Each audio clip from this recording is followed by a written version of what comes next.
Om Ajnanathimiraandhasya Jnananjanashalakaya Chakshur Ena Tasmai Shri Gurave Namaha Sri Chaitanya Manobhishtam Sthapitam Yena Bhutale Swayam Rupa Kadamahyam Dadati Swapadantikam Vandeham Shri Guru Shri Yutapadakamalam Shri Gurun Vaishnavamscha Shri Rupam Sagrajatam Sargana Lalita Shri Vishakamitamscha Hey Krishna Karuna Sindhu Dina Bandho Jagatpate Gopesh Gopika Kanta Radha Kanta Namostate Tapta Kanchan Gaurangi Radhe Vrindavanishwari Vajabhanusate Devi Pranamami Haripriye Vancha Kalpata Rabhyascha Kripa Sindhu Evacha Patitanam Pavanebhyo Vaishnavebhyo Namo Namaha Jai Sri Krishna Chaitanya Prabhu Nityananda Sri Advaita Gadadhar Srivasadi Gaur Bhaktivinoda Hare Krishna Krishna Krishna Hare Hare Hare Rama Rama Rama Hare Hare.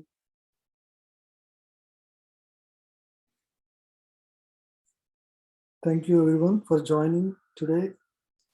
Despite this weekend being a long weekend, you all choose to join the session. That's very inspiring to me and encouraging. It also talks more about you, how you want to learn this wisdom. That's your priority. Thank you very much for that. So this chapter is titled Karma Yoga, Action in Krishna Consciousness. This is a series of chapters starting from 3, which are, chapter 3 is primarily Karma Yoga, which talks about acting without in a renounced spirit. And chapter 4 is transcendental knowledge, knowledge about things beyond the material existence. Transcendental means spiritual existence. So knowledge of absolute truth. So now the combining two, both the Karma Yoga, art of acting in the world, and transcendental knowledge. So this chapter 5 is a perfect next chapter for 3 and 4, covering both the aspects and summarizing the concepts discussed in 3rd and 4th. So how do you act in this world in God consciousness? That is this chapter. So before we further discuss, this is a summary chapter, so I'll just discuss only the primary principles. So there is a very famous saying by the national father of India, Mahatma Gandhi. So he put it very rightly. And if you heard about him, he is an ardent follower of Bhagavad Gita. And that became his constant companion. Bhagavad Gita, a copy of Bhagavad Gita is his constant companion. And he would say, anytime I am disappointed in life, or I see no hope on the horizon, I turn to a page of Bhagavad Gita and I suddenly find an illumination or a light at the end of the tunnel that inspires me in my actions forward. So that was his faith in Bhagavad Gita, and he summarizes a point very nicely like this. So he says, your beliefs become your thoughts, meaning whatever you believe in your life, right? What is right, what is wrong, and the people you believe in, and the all of us, as we are brought up in this world, we are built on certain belief systems, what we believe in and what we don't believe in, right? Science is also a belief system in a way, and science in a way, in the modern science actually teaches us to not actually, it doesn't base anything on God. So it is actually, it builds atheistic belief system. So that's the reason many people find it very difficult to actually accept the existence of God in the modern times, because the whole life they are grown up, studying science, which, indirectly disobeys the existence of God. So your beliefs become your thoughts. Whatever you think, that is based on what you believe in. And your thoughts, whatever you are thinking, the day-to-day thoughts that you have, those are the ones, the force behind your words. Whatever you speak is based on whatever things you think in the mind. You have certain thoughts about a person. The minute you speak to a person, that person, your thoughts will reflect in those words, because that is, the thoughts drive words. Your words become your actions. Whatever you speak, that's what you believe in, that's what your thoughts are, and that's would determine your actions. And your actions slowly form your habits. Okay? Repeatedly, whatever actions you perform, those will become your habits. And your habits determine your value system. Say somebody has a drinking habit or cigarette habit, so those determine his value system. Those form the foundation of his values. And your values actually ultimately decide your destiny, because that's what that's what you are ultimately made of. So in this way, the foundation of all of this is what? The foundation for where your destiny is actually based on your belief system. That's the core foundation, isn't it? Whatever you believe in, that is such a foundational thing that ultimately decides your value system, your destiny, your actions, your habits, everything. So having the right belief system is such an important factor. And what is your belief? Your belief is based on your consciousness. Your consciousness means what's in your consciousness means what's in your heart, right?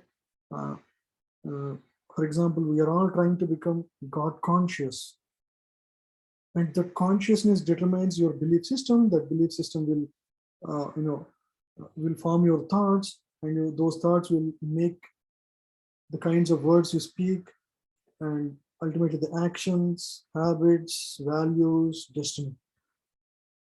Such a profound statement, correct? So ultimately your consciousness matters. Your consciousness determines your destiny. That's exactly why we want to become God conscious or Krishna conscious. That way, your destination will become ultimately the best destination.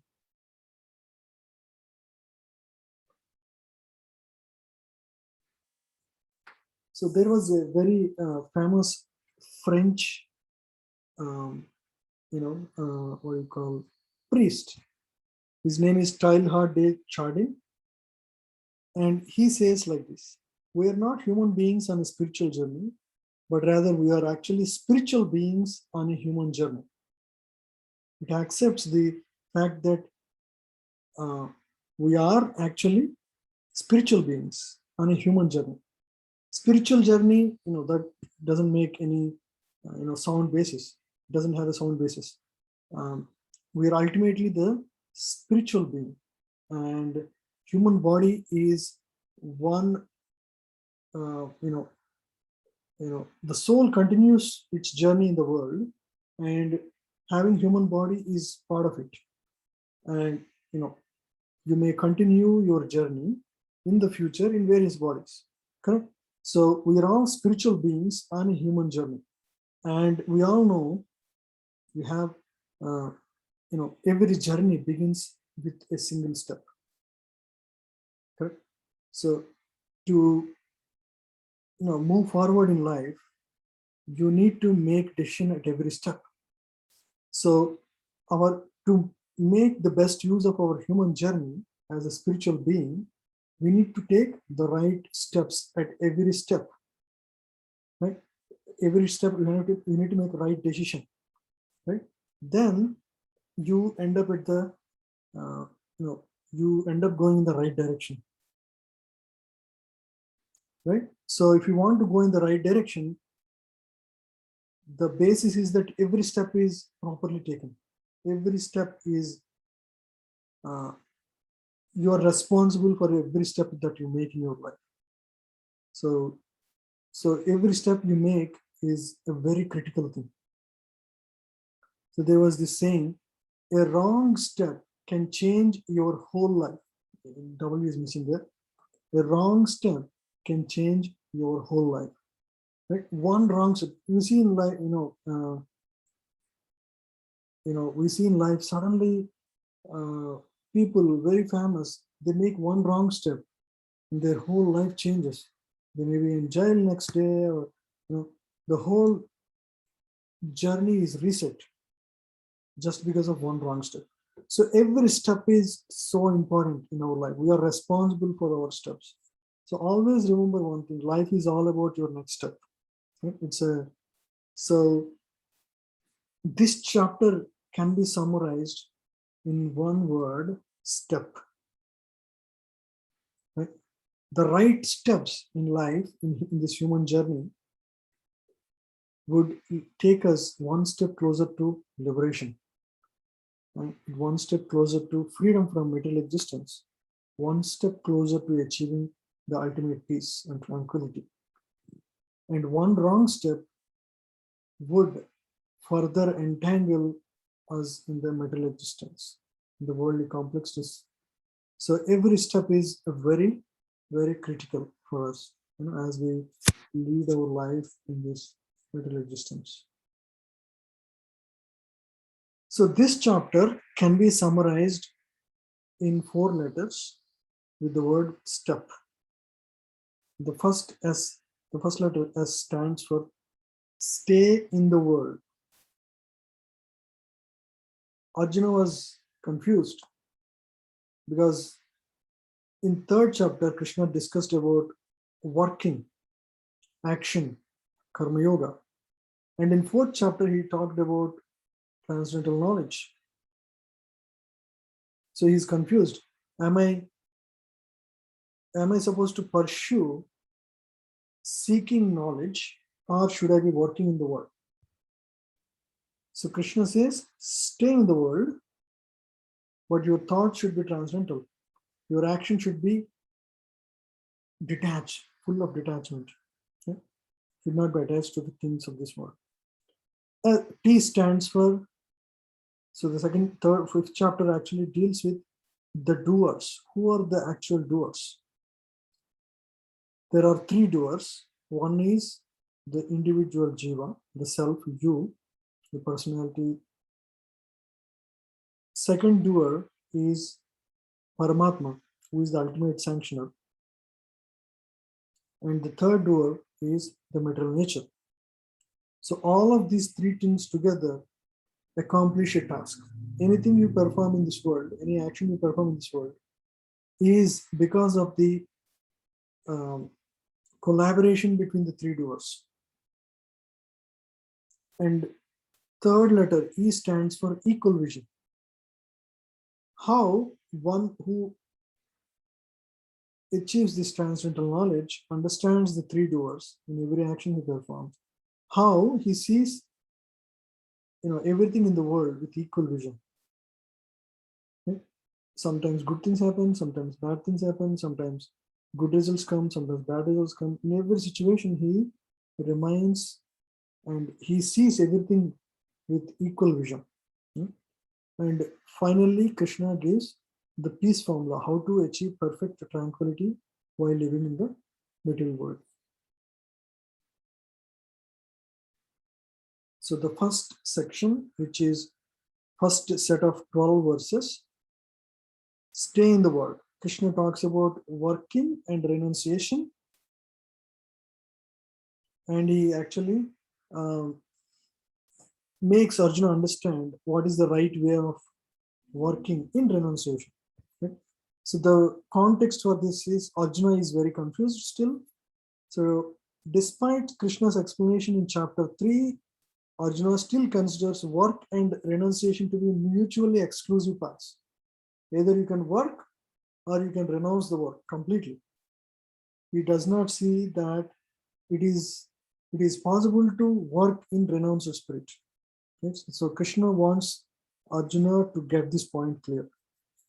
Thus, Krishna elaborates on how an individual who works in spiritual consciousness is automatically elevated to the platform of renunciation.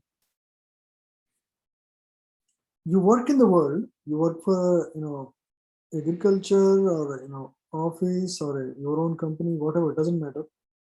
But If you work in spiritual consciousness, then you are automatically elevated to the platform of renunciation. If one engages in righteous work, offering the results to God, if one engages in righteous work meaning you cannot, um, we cannot sell meat and call it righteous work. We cannot sell, we cannot hold a wine shop and say this is righteous work. Righteous work means that does not harm anybody.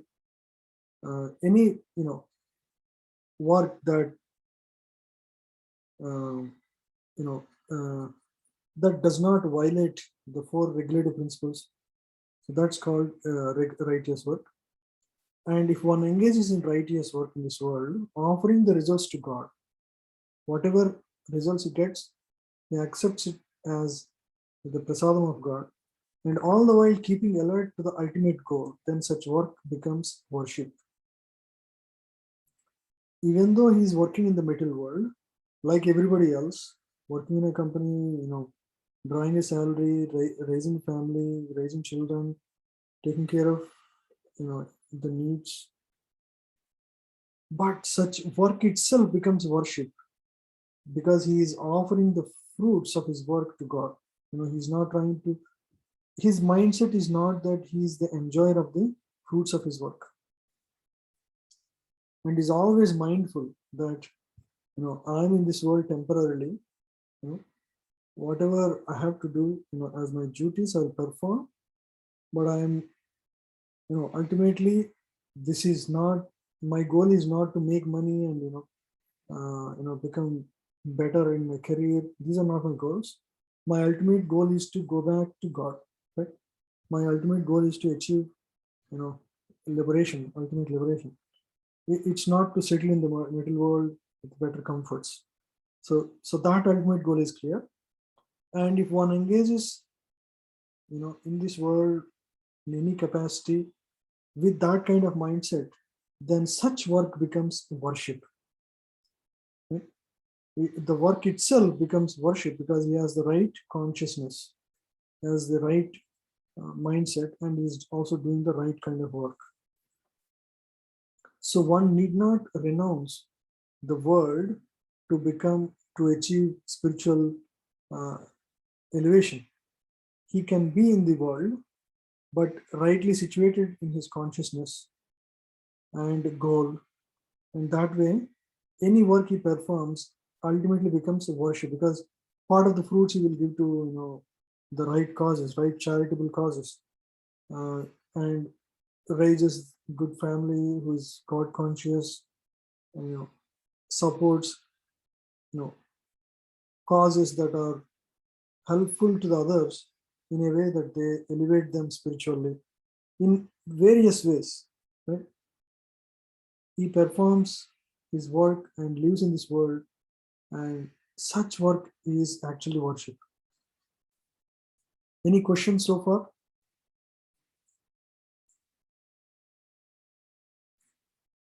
No questions. Okay. I remember when I was in India, one time, one brahmachari is in Saffron. His name is Kṛṣṇa and the Prabhu. He visited my home, and he is a very renounced person. And so when he was there, we were talking, and at one point I said, Prabhu, you're very renounced. He's very, very simple person. He just sleeps on the floor on a mat, and very detached person. Eats very simple khichdi and very simple things. He doesn't ask for anything, and he thoroughly studies scripture and shares with everyone.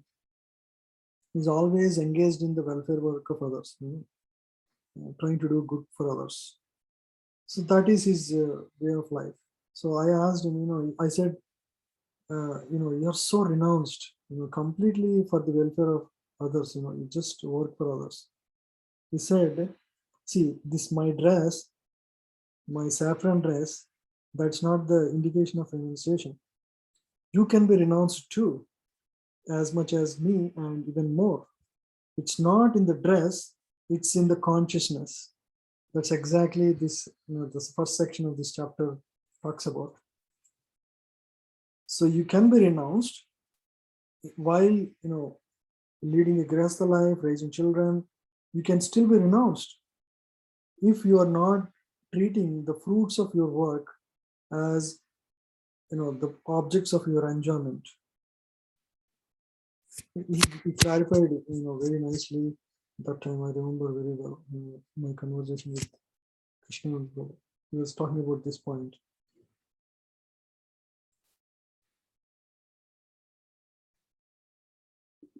So why? So this section also talks about two things, right? Work and renunciation. I have a question here.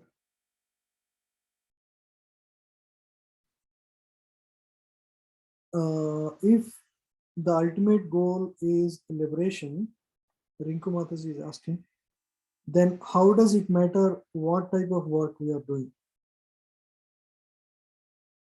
Yeah, it does not matter, but it should be righteous work. Like, for example, you are not involved in, say, a winery shop. Your earnings are based on, say, because of sales from a wine shop. That is not appropriate, because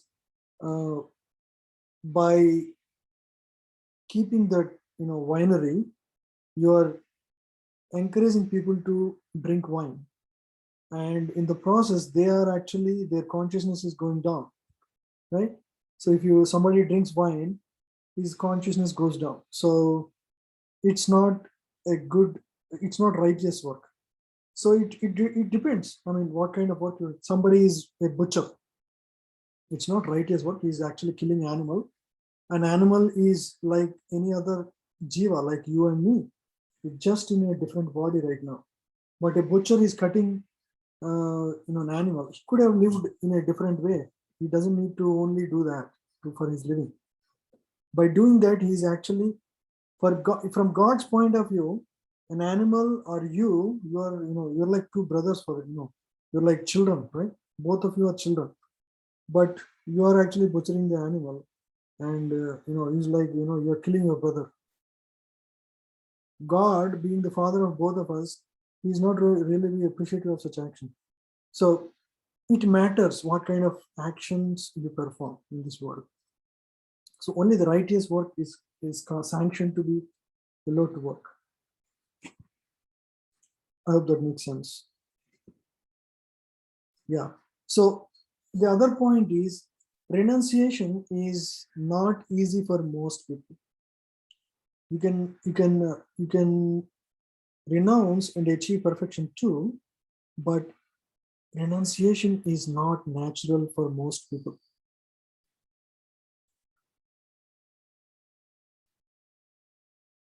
Yes, but Prabhu, Chandala is also gets liberated. Yes, Chandala can be liberated, but only after he gives up his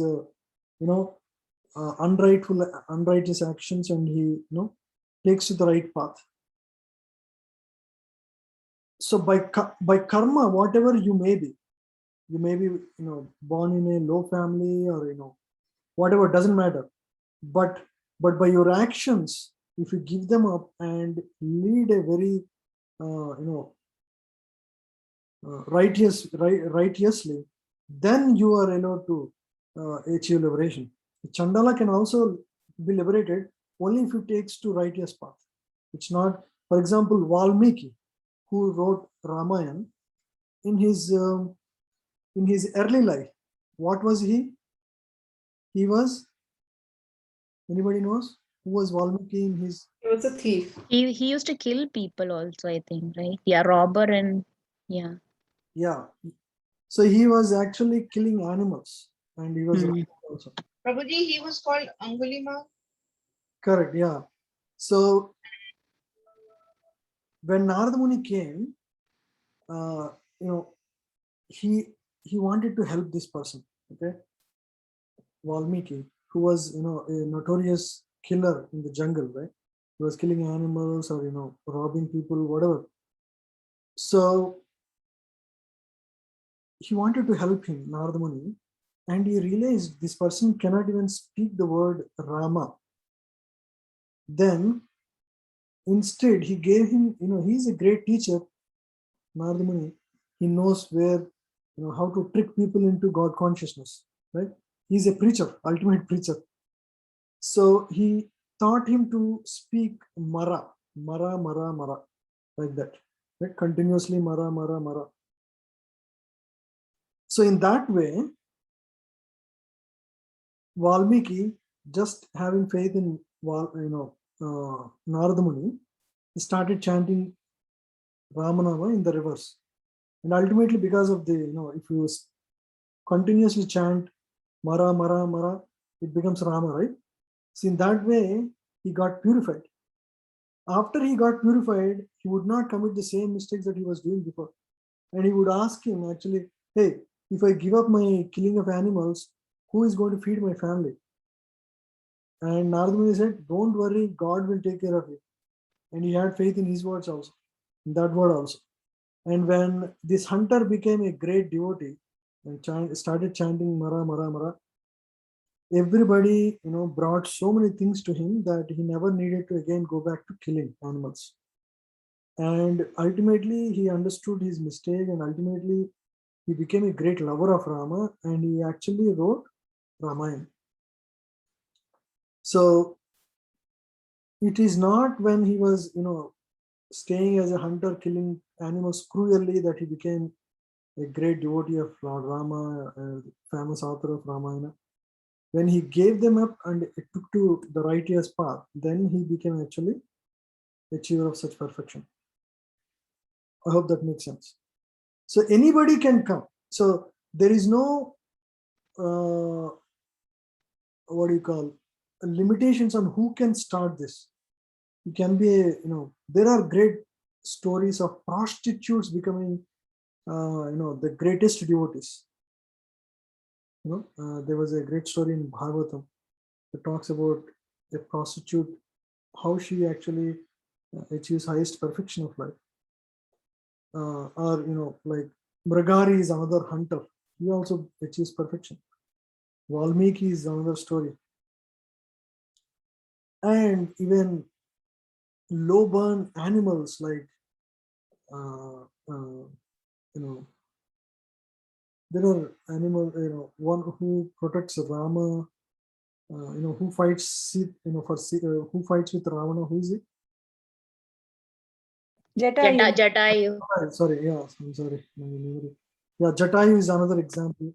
He is an animal, but Lord Rama himself comes to perform his last rites. And, when he comes, he actually leaves his body and enters Lord Rama's body and ultimately goes to Vaikuntha. So in this way, we can see from the stories of the past that anybody, there is no qualification. Anybody can achieve perfection, but he has to take to the right path and stick to the path. Right? And why work is recommended than renunciation? Because for 99% of the people, it would be premature and detrimental to sever themselves from worldly relationships and duties in pursuit of spiritual perfection. It's not practical.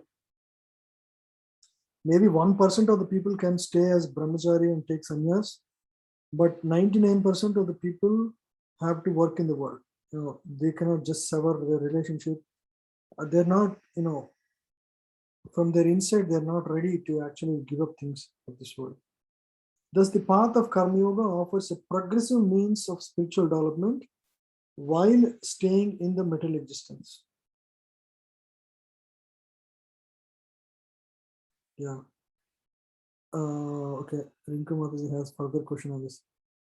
Maybe I understood wrong, but I was thinking that righteous work is doing Nishkam Karma. It's not related with wine selling or anything like that. Yes, I'm just giving an example. Righteous work means what does not fall. You can be, I'm saying it can be any work, like you can be working in an office, doesn't matter. it can become Nishkam Karma Yoga. Yes, that's what I mean. I didn't say in that word, I didn't use the word Nishkam Karma Yoga, but when I say work without attachment to fruits, that's what it means. But what work cannot be made into a Nishkam Karma, something like a work which is completely detrimental to others, like winery or those things you cannot even perform Nishkam Karma Yoga. But anything neutral in this world, does not harm anybody, those things can be made Nishkam Karma Yoga. That's what I mean. I hope that makes sense. Is that clear, Mataji? I only talked about what cannot be made into Nishkam Karma Yoga.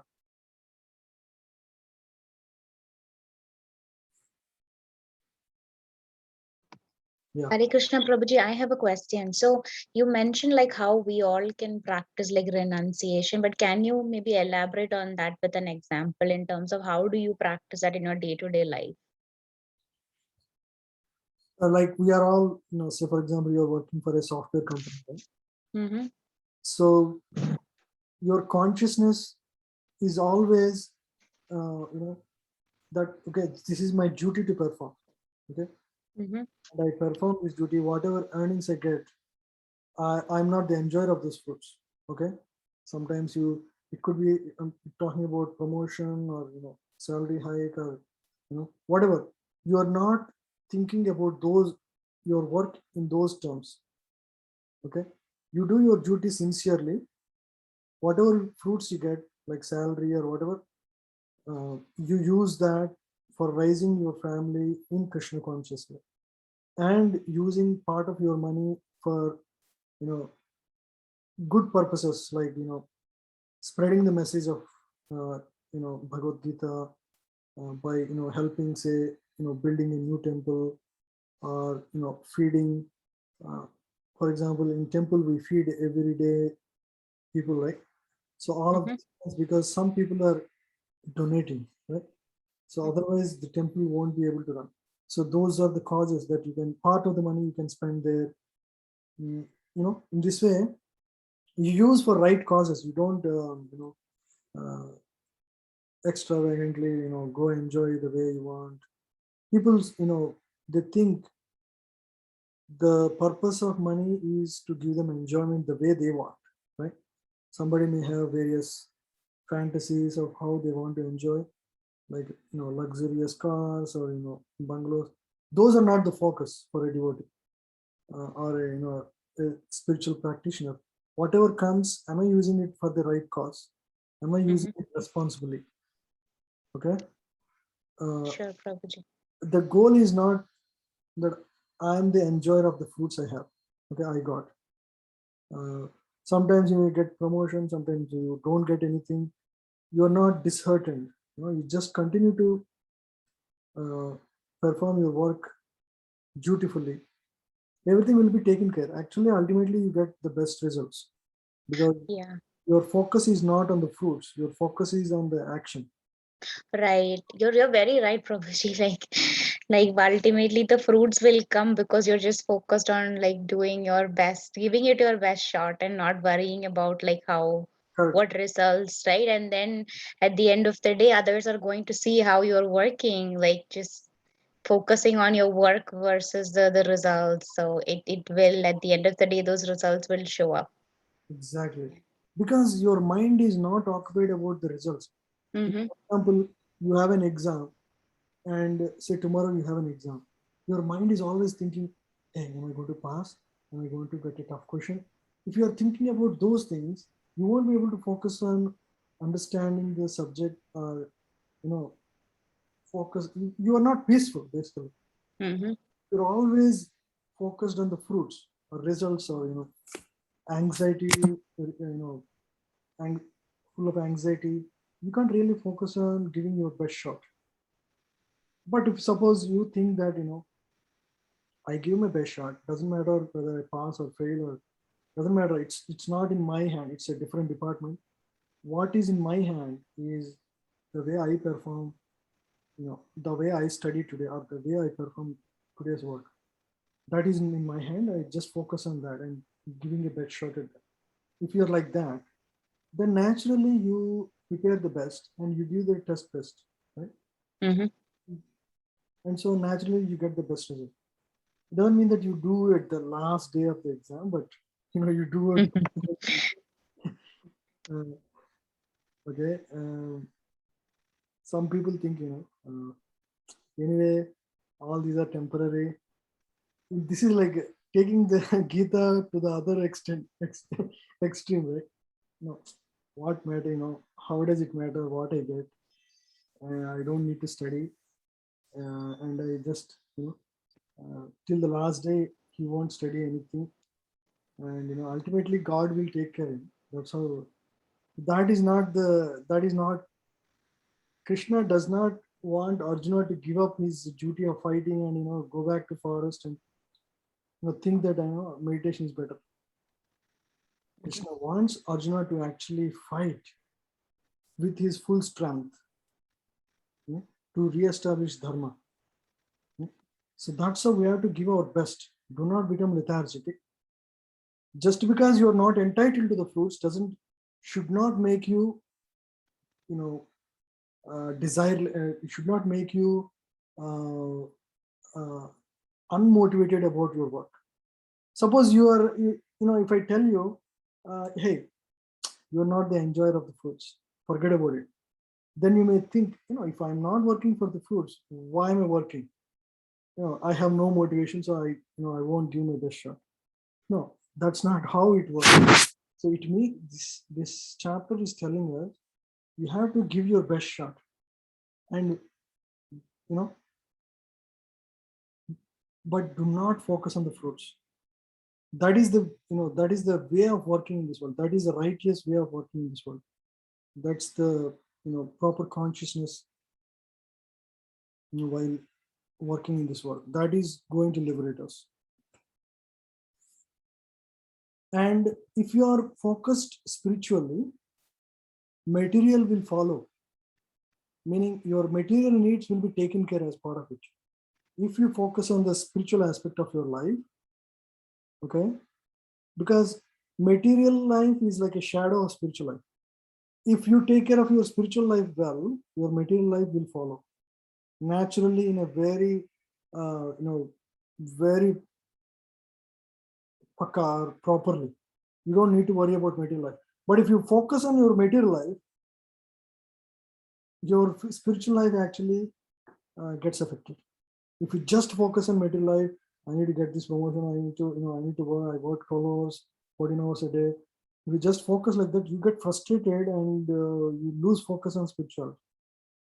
But you focus on spirituality, all of this material life would be taken care of. Right? So material life is like a shadow for spiritual life.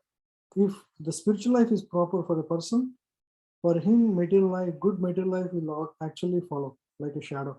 Right? So you don't need to worry about it.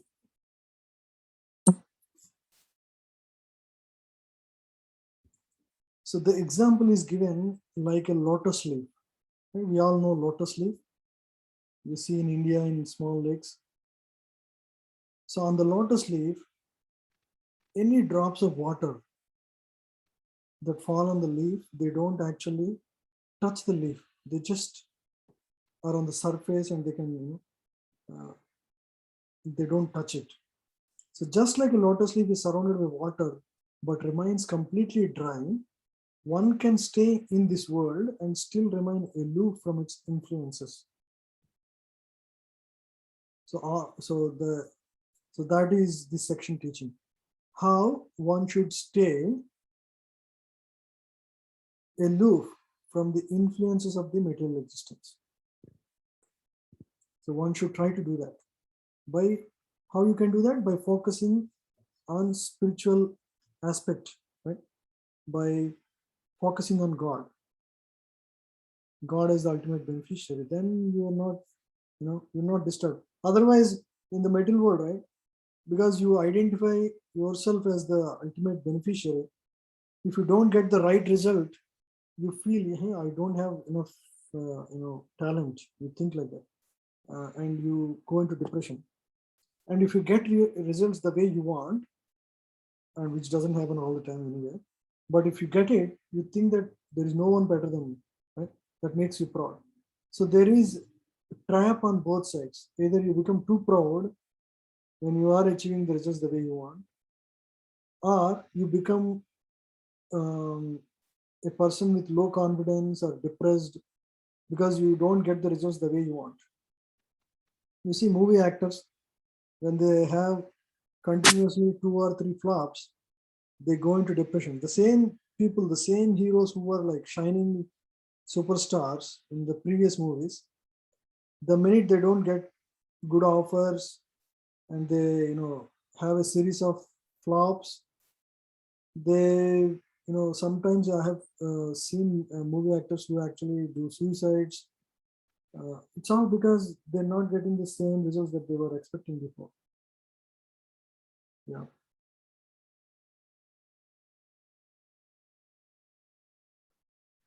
The 3 doers. Okay, this next section talks about the 3 doers. So any action that we perform, there are actually the 3 doers. Who are the 3 doers? Anybody, please?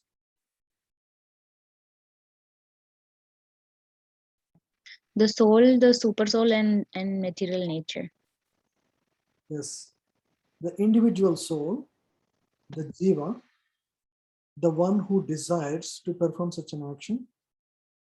Second is the I may desire, but the action may not be sanctioned or may be sanctioned. That authority is called super soul, Paramatma. He is the Vishnu form within the heart of every jiva. And ultimately, when Paramatma sanctions, it is not the jiva that acts, it is the material nature, which is the body, for example, or the existence around us. The material nature comes together to perform the action. So it is the combination of the 3 actors, 3 doers, that determines any action, that performs any action. But while living in this world, we think we are the controller of every action we perform. We are the breadwinner, we are the director. We think like that. But actually, we are not the controller. Ultimate controller is who? You may perform any action, but you may not get any result, because the ultimate sanctioner is the super soul, God, Paramatma. Paramatma is the ultimate sanctioner. So this lesson was taught to Arjuna towards the almost the end of the story Mahabharata. Arjuna, from the very childhood, he was a valiant warrior. When he was learning his lessons from his teacher Dronacharya, he was always focused on his Dhanurvidya. Sometimes he would stay overnights and practice Dhanurvidya because he wants to become the ultimate, the best archer, right, in the entire world. And he did. He was the best student of Dronacharya, and in all competitions he was the winner. And Arjuna had this some, he is a great devotee of Krishna, but there is some inkling that he is the best in this art, right? And after the war was over, there was a point when even Krishna left the world. Krishna also leaves the world, and Arjuna was bringing the wives of Krishna from Dwarka to a different place, actually to his place, I think, to Hastinapur. So at that time, there were some dacoits. The dacoits would actually, they're like simple street dacoits. And when these people are passing in the jungle, right, on the way to Hastinapur, these simple dacoits actually do a war with Arjuna. They challenge Arjuna, and to his surprise, actually they defeat Arjuna. And that was like a total shock for him. because he was such a great warrior. At one point, he defeats Lord Shiva also. Parashurama, you name him, he defeated that person. So he was like such a great warrior with no, no competition. But he was like, when he was defeated, he was thinking in his mind, what happened to all my valiant capacity? I thought I am the best archer. I learned the best art in the best way. How come I could be defeated by street dacoits? Then he understands in his mind, it is a different time now, that I was with Krishna when Krishna was with me. And it is now I don't have Krishna with me. Now I'm defeated. So that was his takeaway from that incident. Not only that, even when Arjuna, after the entire war is over, right? Arjuna was totally jubilant that he ultimately, he was the ultimate, he was the best fighter from Pandavas, and he was really kind of a little bit proud also. After all this Bhagavad Gita and all of that, and after all the war is over, and when Krishna, Arjuna were on the chariot, and Arjuna says, Krishna, now the war is over, now you may get down. Arjuna says to Krishna, and Krishna says, no, you better first get down. I'm not getting down. First you get down, then I'll get down. And Arjuna gets down. After that, Krishna gets down, and they go move a little bit of distance, and they look back at the chariot, and the entire chariot, breaks into pieces. And then Arjuna understands this chariot was, staying intact by the presence and power of Krishna. Otherwise, it would have, it's not by my power did I actually win this war. It is the power of divine that is with me all the time during this war that made me victorious in this war. Krishna would laugh at him, and Arjuna realizes through that incident that it is not by my capacity to fight did I really win this war. It is by the presence of the divine with me that I really won this war. So in this way, there are many lessons like that. So ultimately, there are three doers: the individual doer, the super soul, and the material nature. And who is the real doer? It is the super soul, the true ultimate doer. The individual soul is only a desirer. We are only a desirer.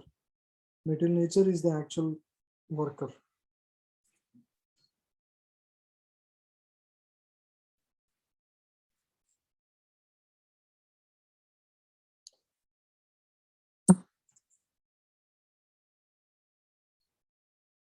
Yeah, the individual soul can only desire, and that desire is then sanctioned by God, who resides within the heart of as the super soul.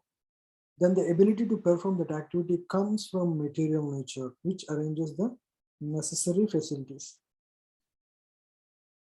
Material nature is the facilitator or the performer, actual performer.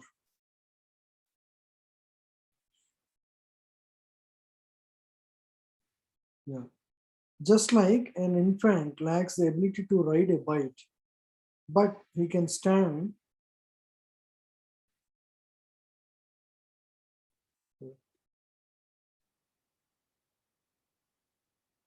But he's able to do that.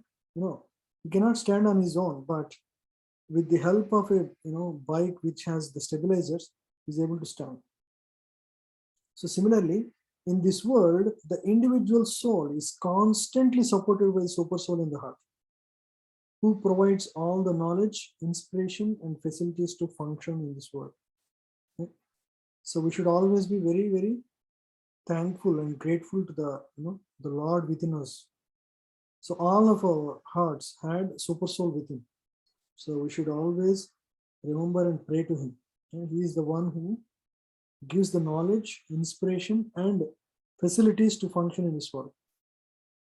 Knowledge means what to do, what not to do. Inspiration means giving the right inspiration so that we can perform the right action. And the facilities, the facilities of this world. So all of those are actually given by the super soul within.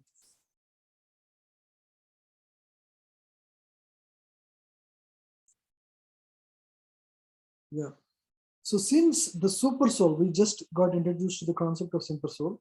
Since the super soul resides in every living being, the advanced spiritualist is able to see every life form, be it plant, animal, or human, as a temple of God. Right?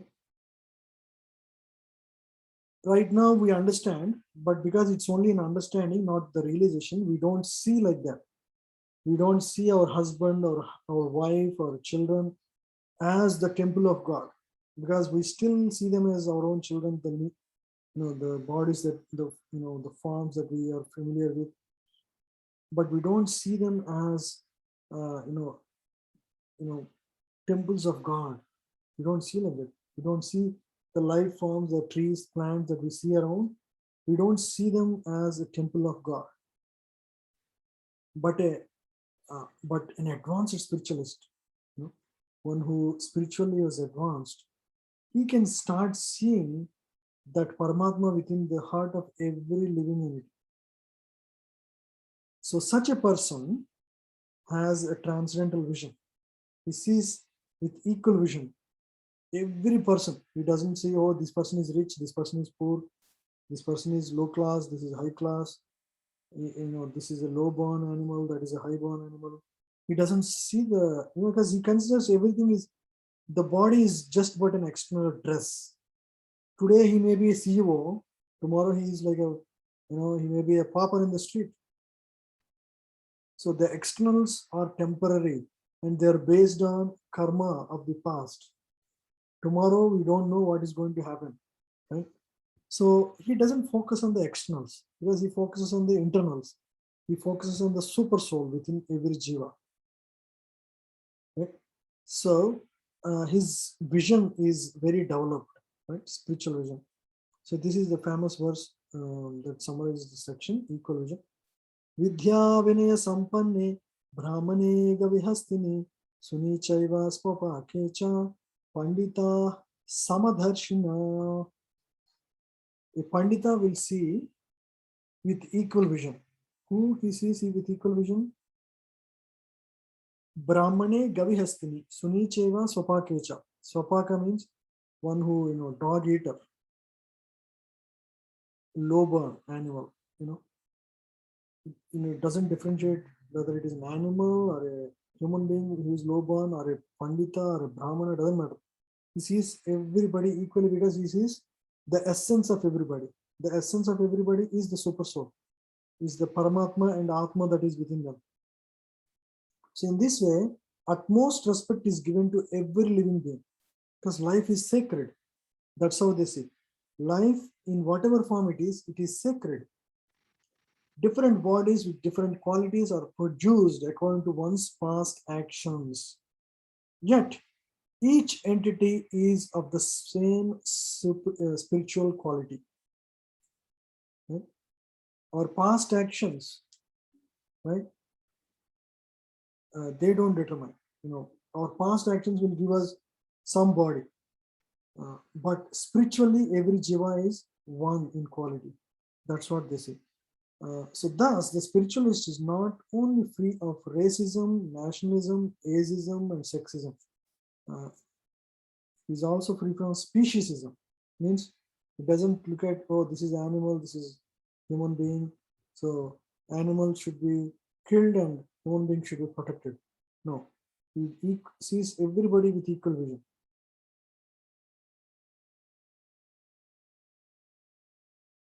In this way, utmost respect is given to every living entity because he sees life as sacred.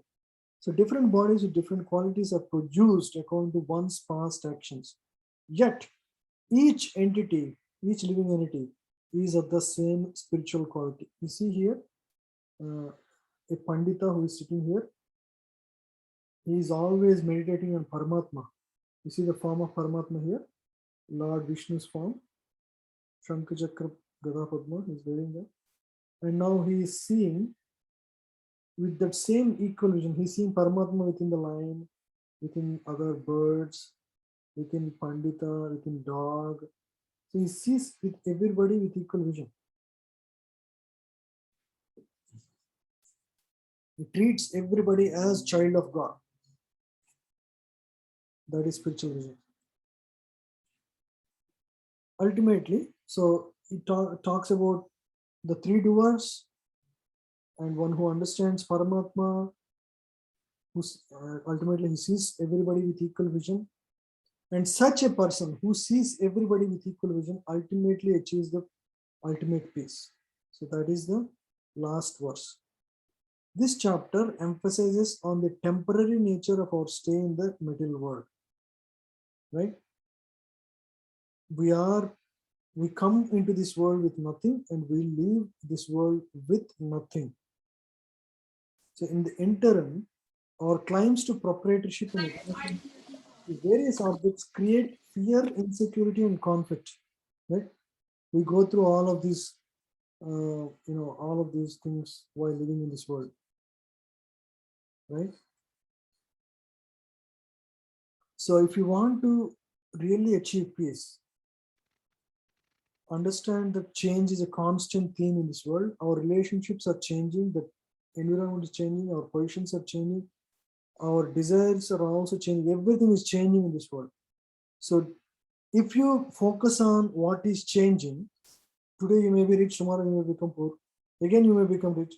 If your focus is on what is changing, then you will be always insecure, always fearful, always in conflict. But you focus on the ultimate, right? What is ultimate? The unchanging thing is Paramatma. When you focus your consciousness on Paramatma, on building your relationship with Paramatma, doesn't matter. Sometimes you will go through ups, sometimes you will go through downs, right? But ultimately you will achieve perfection because you're focusing on what is permanent. Your relationship with God is permanent. If you focus on that, then you would achieve ultimate peace. Right? Understand that God is the supreme proprietor, supreme enjoyer, supreme benefactor of every action in this world, and you are just right. You are a small individual jiva. You live righteously in this world, perform righteously your duties.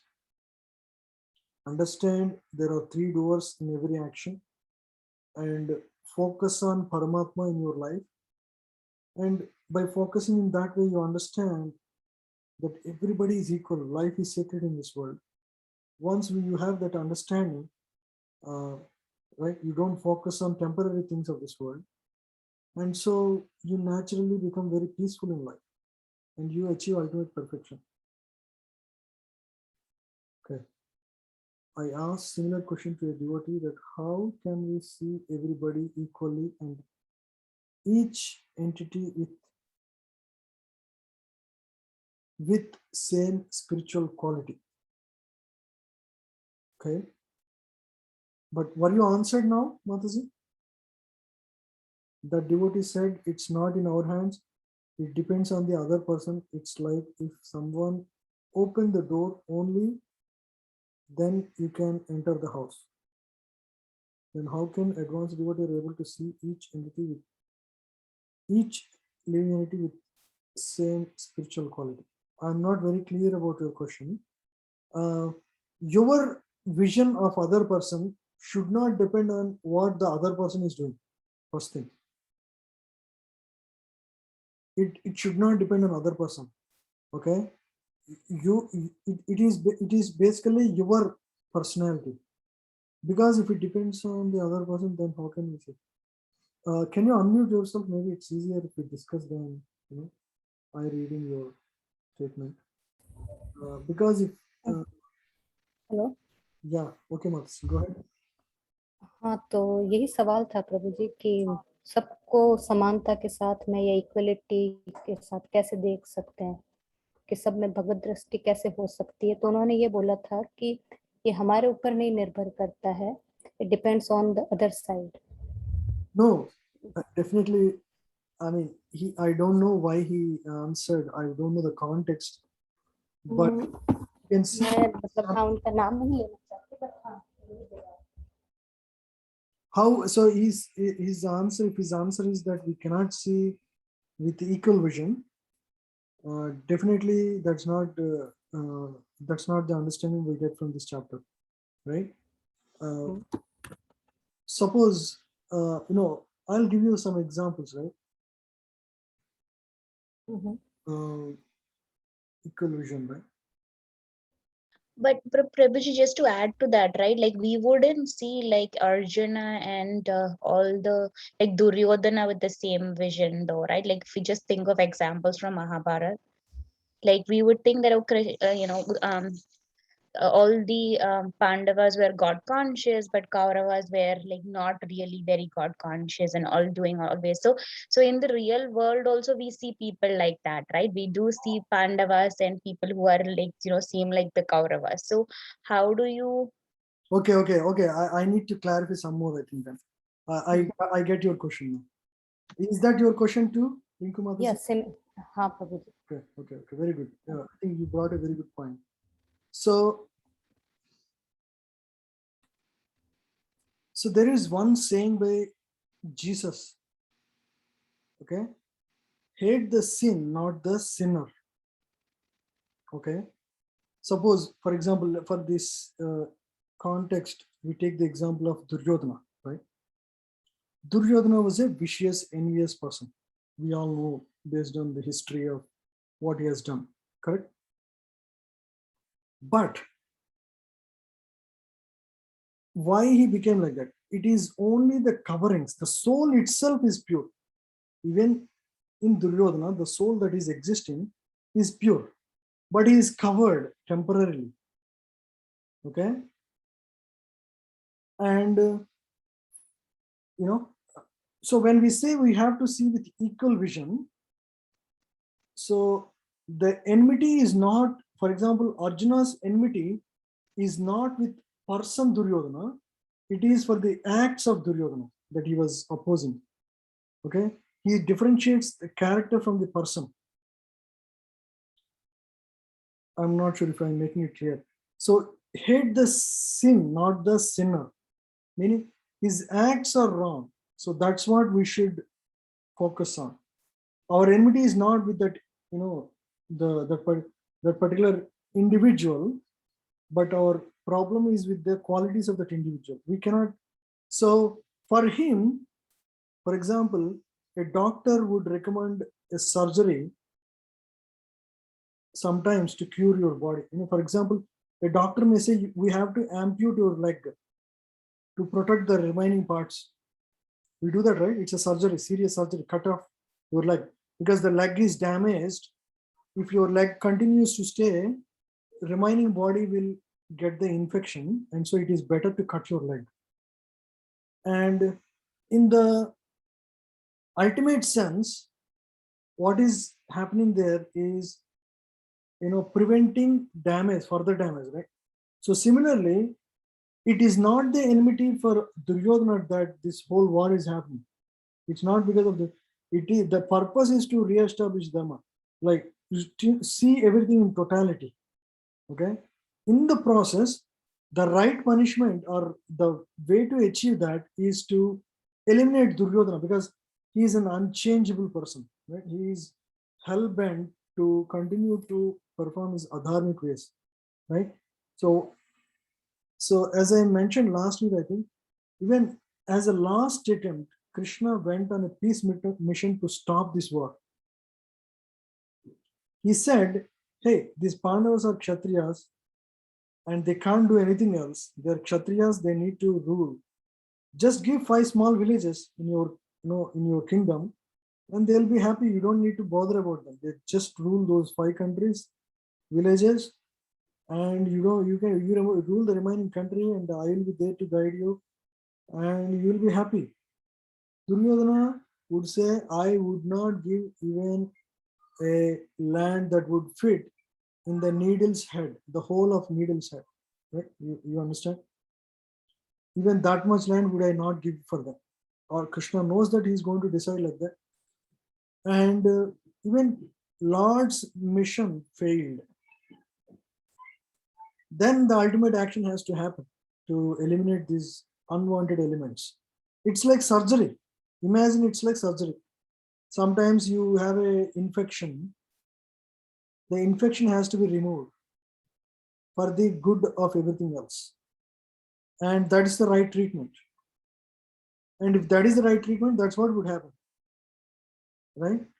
So equal vision does not mean that you don't fight with that person, or equal vision only means that you see Paramatma within the Jiva. You don't hate the person as such. Okay, you hate the simple activity that he performs. That's what your focus is on. Okay, if in totality, if the right thing for the benefit of the society is to eliminate that person or whatever, that is the action to be taken. Correct? That has nothing to do with. Am I clear? Yeah, that makes sense, Prabhuji, but it's a very difficult to differentiate the action from the person performing the action, like in general, right? When you continue to do sinful action like that, then it's super difficult from the other side to separate the action and the person performing the action still, right? So, but it makes sense, like Yeah, to your for point. now it is just understanding. As we Mm-hmm. progress in spiritual life, as we study these principles, these will become second nature. The thing is, if you have the whole point is, suppose we don't like somebody, okay, you don't like somebody, you keep that hatred in you against that person. For example, you are keeping the hatred, hey, this person is so rude to me, he talked to me so badly. If you have that, some of us have some negative experiences, people around us, and we keep that hatred in us. That's like a fire burning in our heart, Mm-hmm. burning in your hand, right? If you have that fire in your hand, who is it going to burn most? It is you who is Right. bearing the pain of that burning heat. Right, but then to your point, Prabhuji, in some cases, like you said, right, the best approach is to ampute that leg, right? Like not have a relationship with those people, Correct. right? Cut off That the, is, stay in peace. If that's what is going to give you, tranquility, yeah, cut off the relation or whatever is necessary, but take the guidance from a Mhm, neutral authority, a person who is not partial to you or to him. That mhm, way you start seeing things objectively, and there may be lessons for you, there may be lessons for him. Learn your lessons and stay objective. Don't hate the person, just right. hate the person's sin or action. Okay. Right, that makes sense, Prabhuji. And sometimes, like you're right, like you're not like you don't really hate that, the person per se, but it's the action. But it might come across to other people that, it is the like you have a grudge towards that person. That's the reason why. But constantly, when their actions are in a similar direction, it's like it's very hard to differentiate between the two. But it makes sense, like thinking about it. The best thing is to stay away from such people for a good amount of time until you become. लेकिन प्रभु Hmm. हाँ, लेकिन प्रभु जी अगर उनसे दूर ही रहना है तो वो तो गीता के पहले अध्याय में अर्जुन ने वही बोला था जो विषाद योग है कि मुझे इस झंझट में पड़ना ही नहीं है। लेकिन ये तो सही तरीका नहीं हो सकता। अगर ये तरीका सही होता तो भगवान क्यों समझाते? I mean, so when I say stay away, it doesn't mean that you stay away forever. Until your emotions settle down. It doesn't mean that you just run away from your duties. Okay, for example, you are going to office, and in your office there is a person who constantly bothers you. Does it mean that that's a real life situation, right? For example, somebody constantly talks in a way that discourages you, that offends you, demotivates you. First thing is, what do you do? First thing, first protect yourself. Okay, so that you don't get demotivated by his words. Okay, and then act in a way, because he was trying to demotivate you, you don't react in the same way. You respond in the right way. You take help of the right people. You act in a way, get an understanding how your actions are appropriate and how his actions are inappropriate.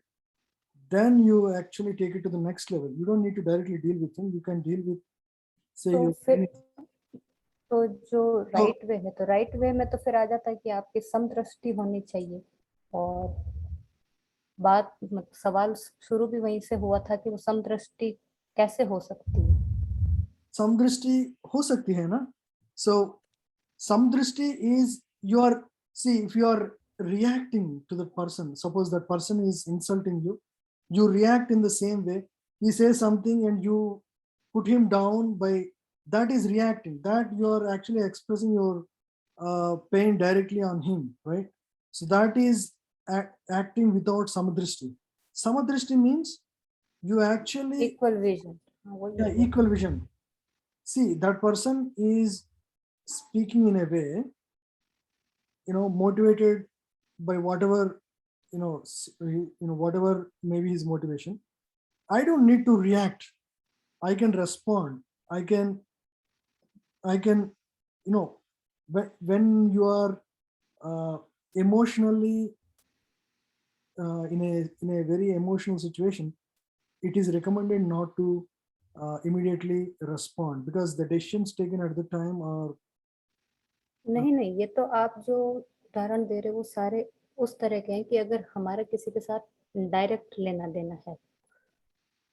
सोचो हमारा किसी, मतलब समाज में कई तरह के लोग होते हैं, समदृष्टि कैसे हो सकती है, मैं वो पूछ रही हूँ।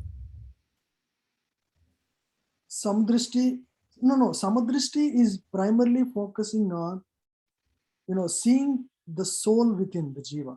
Do not understand that person is acting right now in this way. It's not, ultimately that person is actually a spirit soul. Understand that. That is the first fundamental point. Okay. That itself is samadrishti. In samadrishti means, by at their core nature, everybody is a spirit soul. Is that clear or not? At their core, मेरे तो मुश्किल लग रहा है मुझे। at the very core of every jiva, okay, they are soul, and the soul's nature is Sat Chit Ananda. Okay, and every jiva is covered to different levels based on their past actions, simple actions, or whatever, and everybody acts according to the forces of his karma. Okay, but understand that at the essence, everybody is a pure soul and they're always blissful. They don't want to harm anybody. They are the most loving person. Everybody, every jiva. But due to their external situations and external coverings, people act in different ways. Based on situations, people express their anger, envy, false prestige. These are all unwanted things. So at that time, when you say samadrishti, understand, for example, you are becoming, your child had done something, some mistake. Okay. Your child has done some mistake and you want to correct him, right? Whenever you act in response to his actions, the way you act is very different than, say, a stray boy or somebody outside. Ultimately, your goal is to make him learn. You are still positive towards him, even though he was acting badly. You're still positive towards him. Why? Because we have a relationship with him, right? Now, when you understand you are a soul and that person is a soul, and we are all children of God, okay? Just because he is acting in envy, you don't react in the same spirit. You understand, hey, ultimately he is a spirit soul and he is son of God, just like I am. He's a child of God. Yes, he has certain attitude towards me. Doesn't mean that I respond in the same capacity at the same moment. Okay.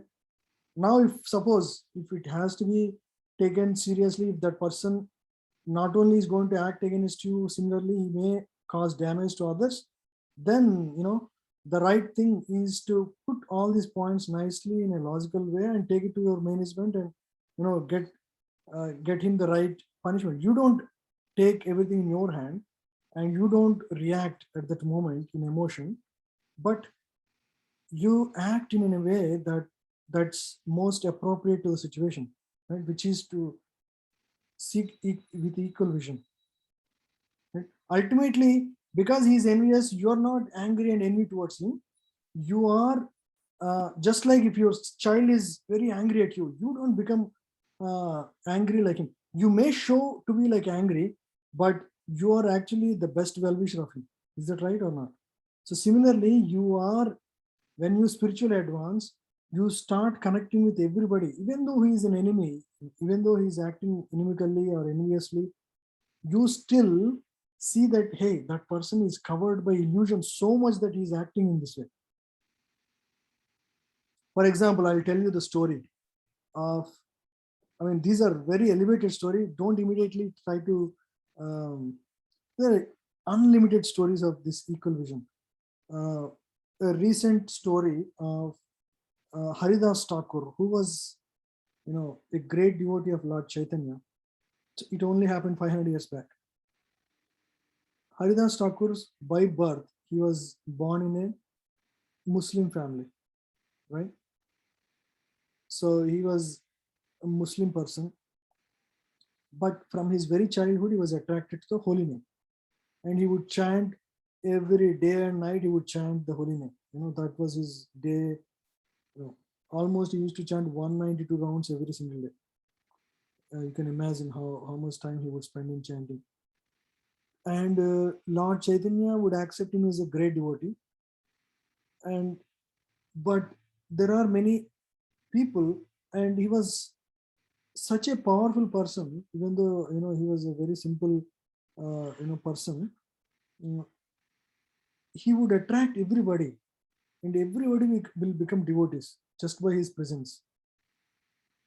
And some people become envious of him, and they think that this person is just trying to attract people. He's a low class guy. He's a poor guy. He doesn't have anything.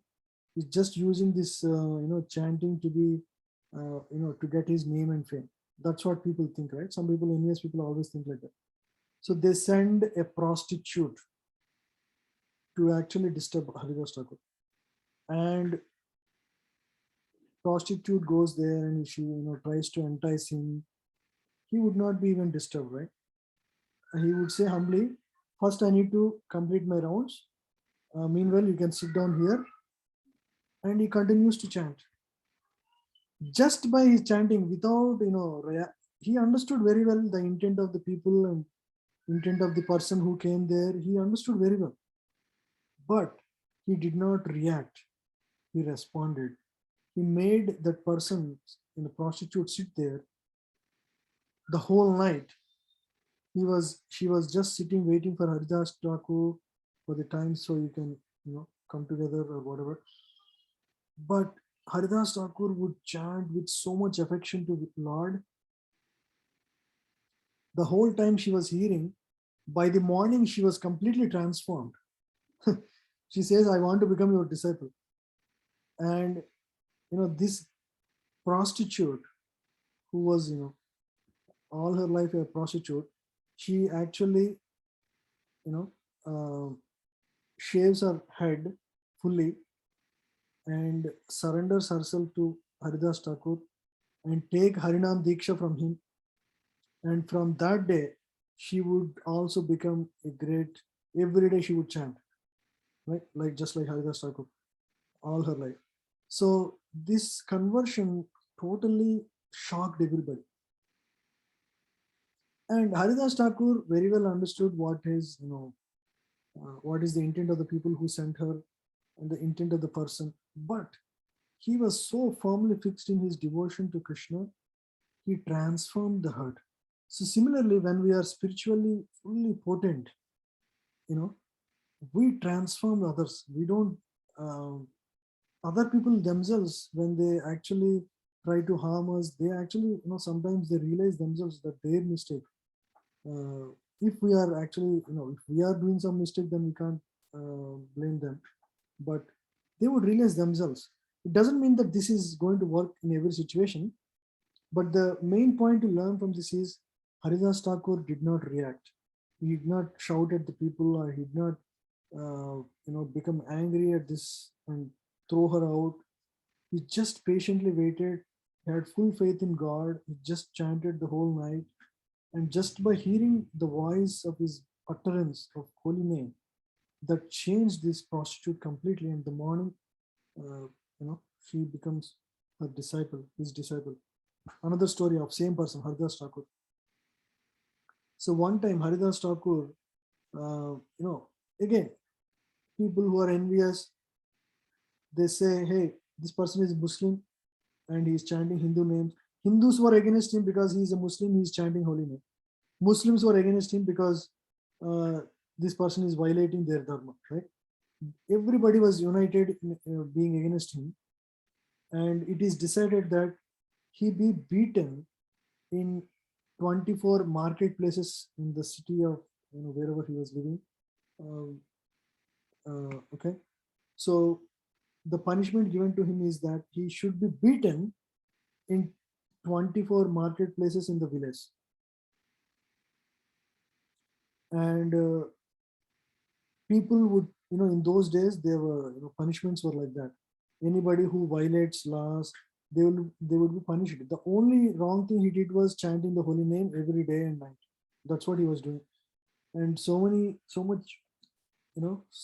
hatredness, and he had to face. He didn't become angry. He didn't, say anything to anybody. He was just having full faith in God. And he would go and he would just chant the holy name, and these people keep beating him. In 24 places he beats him. He was beaten.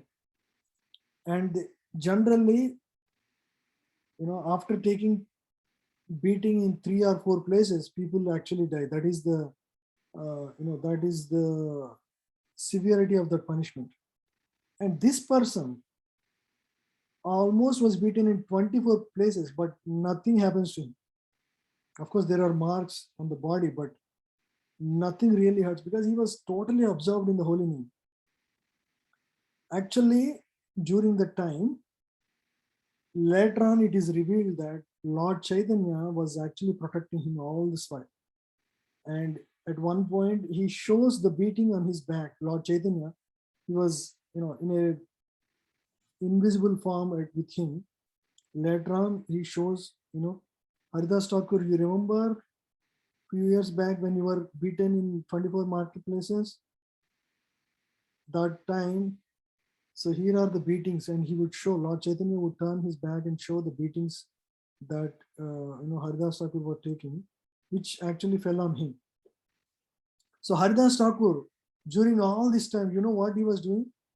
He was praying to Lord Kṛṣṇa, Lord, these people don't know what they're doing. They're trying to beat me while I'm actually chanting your name. And please, kindly do not punish them for the mistake that they're doing. Can you imagine a person who is getting such beating, and in turn, he is praying for the welfare of them, that they don't get sin for beating him? Because I know I'm getting, if I die, I'm going to come to you. I know very well. That's what Haridas Thakur is thinking. You're only speeding up my process of going back to Godhead. He's not worried about it. And instead, he is praying for the well-being of the people who are beating him. Of course, I'm not saying we should get to that level. That is a very extraordinary level. Okay, I'm not asking us to become like that, like saintly people like that. I'm just giving an example of how one can see people like that. A person who is God conscious, fully God conscious, can see, to that extreme, but doesn't mean that you act. So this is, Brahmanical spirit.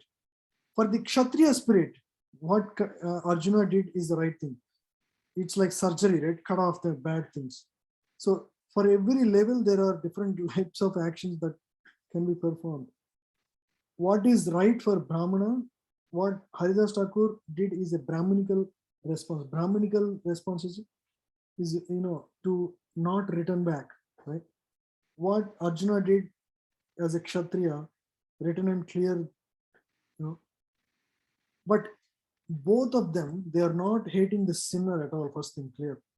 Second thing, they're only working towards the ultimate benefit of everyone. Okay, so that is the consciousness they have. I can tell more stories like this. Prahlad Maharaj is another great story. He was getting punished by his own father. He would not react for anything. Every instance Lord Narayana would protect him in every possible way. Again, that is a Brahminical response. I want to add one example for the question which Mataji asked. So assume there is some wild animal or some insect or reptile which tries to harm. So we don't have anything against us, but we'll take the correct action, whatever we know, whether to call the wildlife people or to try to not to kill it, but try to avoid it. So, but we don't have anything against it. That its nature is like that. Later it might change. It will next birth, it will become different thing. But we try to take the action, but we don't have anything against it. We understand it's also a life like that. For even for people